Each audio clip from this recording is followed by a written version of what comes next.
Welcome to the Rim Break Rodeo. We hope this video helps.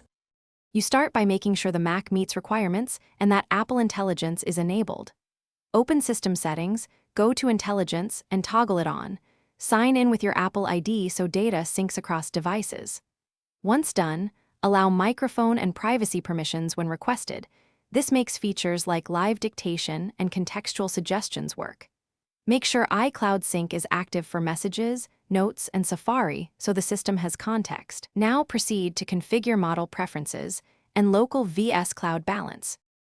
Now you configure how Apple Intelligence assists you and start using core tools. In Intelligence settings, pick local only to keep data on device or cloud augmented if you want faster, broader results. Adjust quality versus privacy accordingly. Enable the Writing Assistant, Summary Generator, and Image Analyzer so they appear in contextual menus.